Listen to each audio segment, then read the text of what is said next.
आज की वीडियो में सिंपल फोटक्स ब्लाउज बनाना सीखेंगे विद बेल्ट। तो सबसे पहले हमें लेंथ के लिए मार्क कर लेना और लेंथ हमारी रहेगी 15 इंच तैयार। तो 15 में हमें 2 इंच प्लस कर लेना, 2 इंच एक्स्ट्रा रखेंगे। 1.5 इंच नीचे से फोल्ड होगा और हाफ इंच हमारा ऊपर की ओर सिलाई में आएगा। तो हाफ इंच पर ऊपर की ओर मार्क कर लेना। सभी पॉइंट पर स्ट्रेट लाइन बनानी है।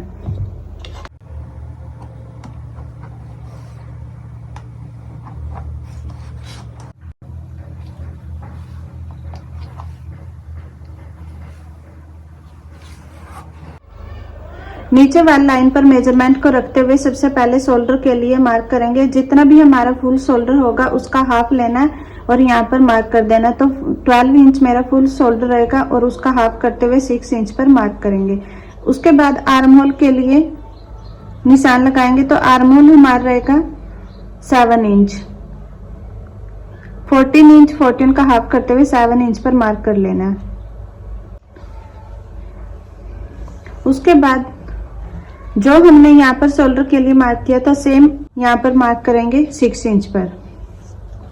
दोनों पॉइंट पर स्ट्रेट लाइन बनाएंगे।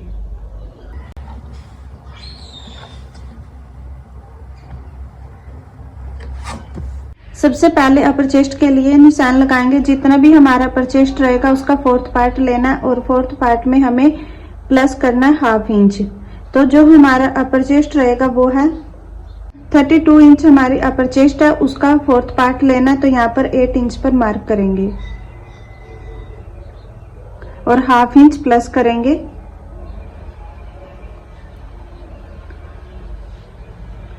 तो 8.5 इंच पर मार्क कर लेना है। उसके बाद वेस्ट के लिए मार्क करेंगे। जितना भी हमारा वेस्ट साइज रहेगा उसका 4th पार्ट लेना है। तो यहाँ पर जो वेस्ट साइज है वो है 28 इंच। क्योंकि 1 इंच की यहाँ पर हम प्लेट डालेंगे तो 1 इंच प्लस करेंगे और इस पॉइंट को यहाँ तक मिलाएंगे।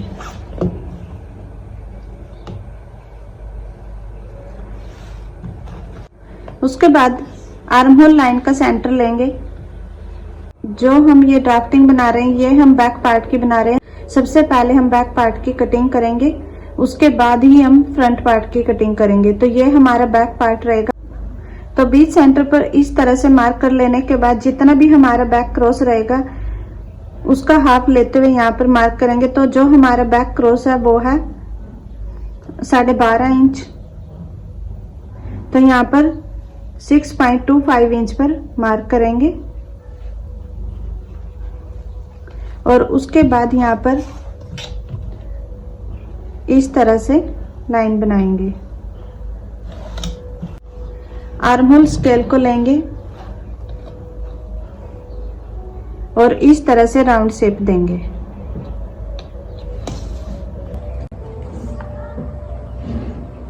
वन 1.5 इंच या फिर 2 इंच तक मार्जिन रखेंगे। तो मैं यहाँ पर 2 इंच मार्जिन ले रही हूँ। उसके बाद यहाँ पर इन दोनों पॉइंट को भी मिला देना है।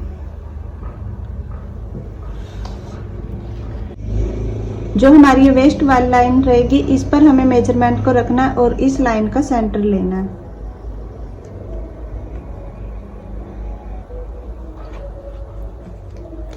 और उसके बाद नीचे वाली लाइन पर मेजरमेंट को रखते हुए एपेक्स पॉइंट के लिए मार्क करेंगे। तो एपेक्स पॉइंट हमारा रहेगा 10.5 इंच। क्योंकि ये हमारा बैक पार्ट है और बैक पार्ट में हमें जो एपेक्स पॉइंट होता है 1 इंच या फिर 1.5 इंच के करीब हम ऊपर की ओर रख सकते हैं। तो यहाँ पर मैं 1 इंच एक्स्ट्रा रखूंगी। 1 इंच ऊपर की ओर मार्क करूंगी तो 9.5 इंच पर मार्क करेंगे। उसके बाद यहाँ से नाप लेना। जितना हमारे यहाँ पर आया था सेम ऊपर की ओर मार्क करेंगे 4 इंच पर और यहाँ पर स्ट्रेट लाइन बनाएंगे।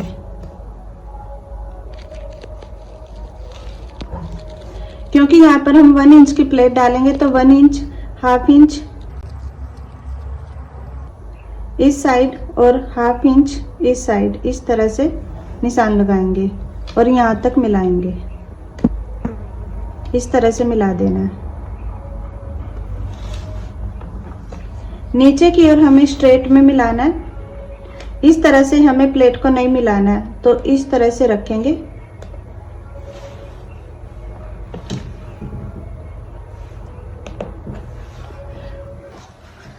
उसके बाद शोल्डर डाउन करेंगे। तो ये हमारे बैक पार्ट की ड्राफ्टिंग हो चुकी है। उसके बाद हमें कटिंग करनी है। तो फ्रंट पार्ट की कटिंग करने के लिए हमने बैक पार्ट को इस तरह से रख लेना और उसके बाद हमें यहाँ पर 1 इंच एक्स्ट्रा लेना है।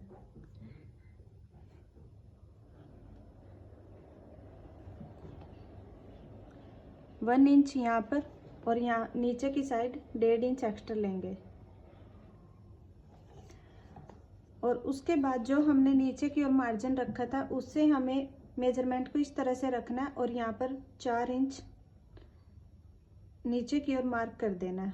4 इंच पर मार्क करेंगे क्योंकि नीचे की ओर हम बेल्ट अटैच करेंगे तो उसके लिए हमने यहाँ पर एक्स्ट्रा लेना है। और यहाँ से भी हमने एक्स्ट्रा लिया, तो 1/2 इंच की हमारी यहाँ पर किनारी दी हुई है, तो किनारी को हमें हटा देना और उसके बाद 1 इंच का यहाँ पर एक्स्ट्रा मार्जिन रखेंगे। यहाँ पर भी स्ट्रेट लाइन बनाएंगे।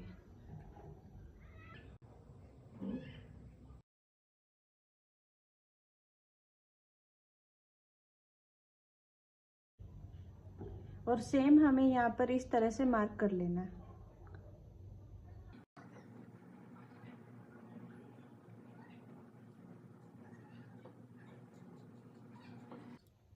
इन दोनों पॉइंट को भी मिला देना है। उसके बाद बैक पार्ट को हटा देना है। 1/2 इंच नीचे की ओर मार्क करेंगे और मेजरमेंट को इस तरह से 1/2 इंच नीचे की ओर रखते हुए एपेक्स पॉइंट के लिए मार्क करेंगे। तो एपेक्स पॉइंट हमारा आएगा 10.5 इंच। उसके बाद अंडर बस्ट के लिए मार्क करेंगे, तो हमारी जो अंडर बस्ट रहेगी वो 13.5 इंच पर आएगी। तो 1/2 इंच हमारे यहाँ पर सिलाई में आएगा। जब हम बेल्ट अटैच करेंगे तो यहाँ पर 1/2 इंच प्लस करते हुए 14 इंच पर 14 इंच पर मार्क करेंगे अंडर बस्ट के लिए। तो इन दोनों पॉइंट पर हमें स्ट्रेट लाइन बना देनी है। उसके बाद हमें यहाँ पर प्लेट के लिए जो गैप लेना है वो हमें किस तरह से लेना है, उसके लिए हमारा एक फॉर्मूला होता है। जितना भी हमारा बस्ट साइज होता है उसको 10 से डिवाइड करना है और जो भी आएगा हमें यहाँ पर गैप ले लेना है। तो यहाँ पर जो बस्ट साइज है वो है 32 इंच और 32 को 10 से डिवाइड करेंगे तो आएगा 3.2 इंच। तो यहाँ पर इस तरह से हमें 3.2 इंच यानी कि 3.25 इंच पर मार्क करेंगे। यहाँ पर भी 3.25 इंच पर मार्क करेंगे और स्ट्रेट लाइन बनाएंगे। उसके बाद जो हम प्लेट डालेंगे वो 2 इंच की डालेंगे। तो 1 इंच इस साइड और 1 इंच इस साइड इस तरह से मार्क करेंगे और यहाँ से यहाँ तक मिलाएंगे।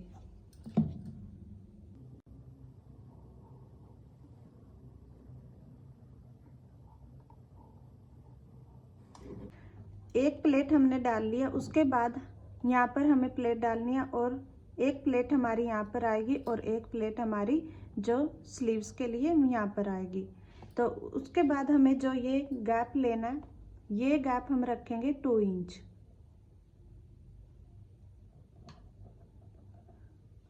अब 2 इंच का जो गैप रखेंगे ये हम नॉर्मल साइज में रखते हैं। अगर हमारा हैवी साइज है तो यहाँ पर हम 2.5 इंच तक गैप रख सकते हैं। तो यहाँ पर हम 2.5 इंच तक गैप रखेंगे। तो उसके बाद हमें यहाँ पर जो हमारी ये लाइन है यहाँ से हमें 1/2 इंच ऊपर की ओर मार्क करना, निशान लगाएंगे इस तरह से और इस पॉइंट को यहाँ तक मिलाएंगे।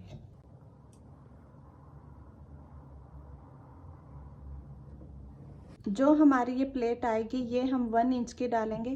तो 1/2 इंच इस साइड और 1/2 इंच इस साइड इस तरह से मार्क करेंगे और मिला देंगे, यहाँ से यहाँ तक मिलाएंगे।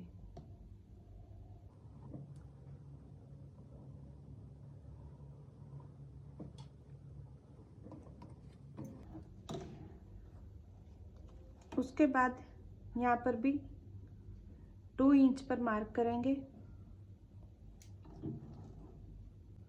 और जो ये प्लेट हम रखेंगे वो 1.5 इंच यानी कि 1.5 इंच नीचे की ओर मार्क करते हुए यहाँ से यहाँ तक मिलाएंगे।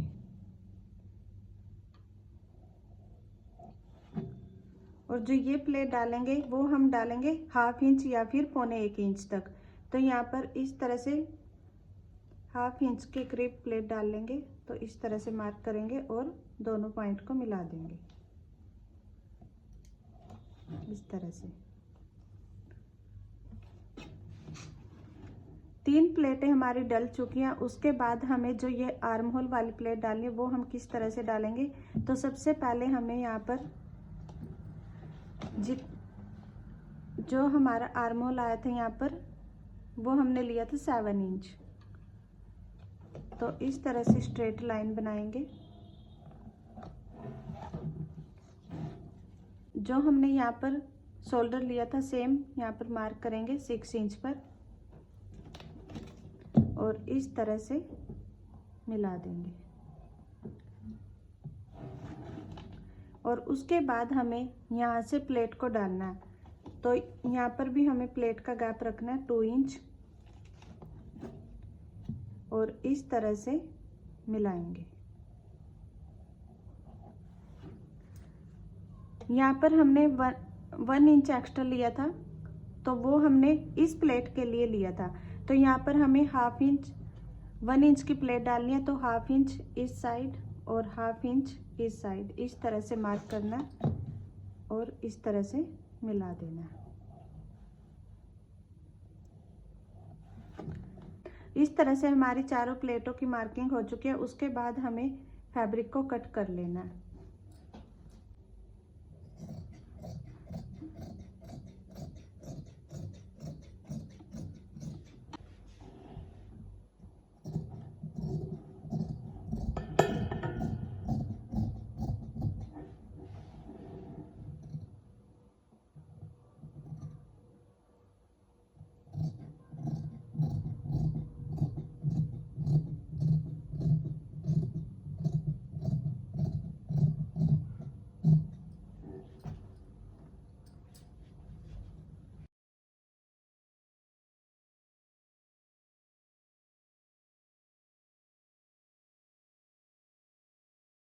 जो हम आर्म होल की कटिंग करेंगे वो हम बाद में करेंगे। तो उससे पहले हमें प्लेट को इस तरह से डाल लेना है। अगर हम इस तरह से प्लेट को डालते हैं तो हम जब स्टिचिंग करते हैं तो हमें बहुत ही आसानी हो जाती है।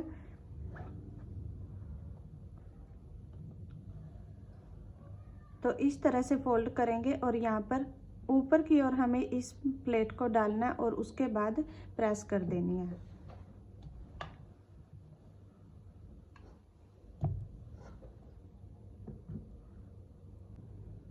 जो हमारे ये चौका ये प्रेस से इरेज हो जाता है तो हमें फिर से मार्किंग कर लेनी है। जो हमारी ये लाइन आई थी ये हमारी ऊपर की ओर चली जाएगी। तो हमें इस तरह से फिर से एक स्ट्रेट लाइन बना लेनी है।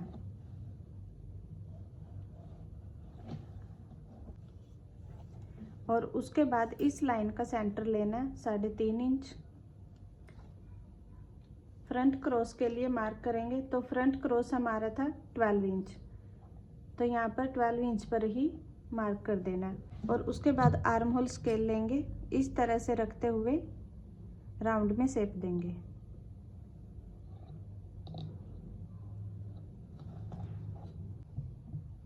अब हमें यहाँ से कटिंग कर देना है।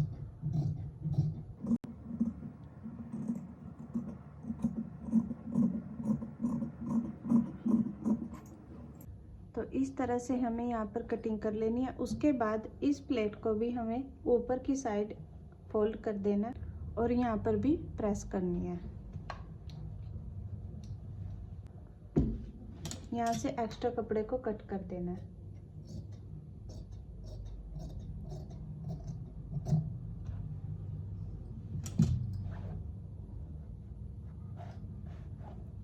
उसके बाद हमें इस प्लेट को भी ऊपर की साइड फोल्ड करना और यहाँ पर भी प्रेस करेंगे।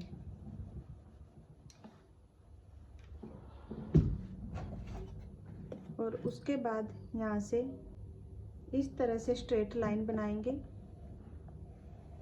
जो हमने यहाँ पर 1 इंच एक्स्ट्रा रखा था वो हमें हाफ इंच रख लेना है।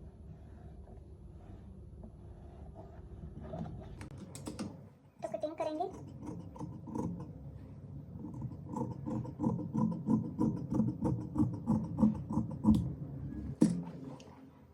तो इस तरह से हमारी यहाँ तक ड्राफ्टिंग और कटिंग हो चुकी है। उसके बाद हमें यहाँ पर प्लेट की कटिंग करनी है, लेकिन या तो आप यहाँ से प्लेट को स्ट्रेट में भी कटिंग कर सकते हैं, और अगर आपको यहाँ पर हल्का सा कर्व देना है तो हमें यहाँ पर लेग कर्व स्केल को लेना है और इस तरह से रखते हुए मार्क कर लेना है। जो हम बेल्ट की कटिंग करेंगे वो हम स्टिचिंग के बाद करेंगे, उससे हमें स्टिचिंग में बहुत ही आसानी होती है। तो लाइनिंग पर हमारी कटिंग कंप्लीट हो चुकी है। उसके बाद हमें मेन फैब्रिक पर लाइनिंग को रखते हुए कटिंग कर लेना है। मेन फैब्रिक तो लाइनिंग को रखते हुए मेन फैब्रिक को कट कर लेना, और उसके बाद हमने लाइनिंग को अटैच भी कर लिया। जो हमने ये यहाँ पर बेल्ट कटिंग करनी थी, अब हम उसकी कटिंग करेंगे। इस तरह से कच्चा कर लेने के बाद अगर हम बेल्ट की कटिंग करते हैं तो हमें बेल्ट बनाने में और कटिंग में दोनों में आसानी हो जाती है। तो यहाँ से हमें कटिंग करनी है।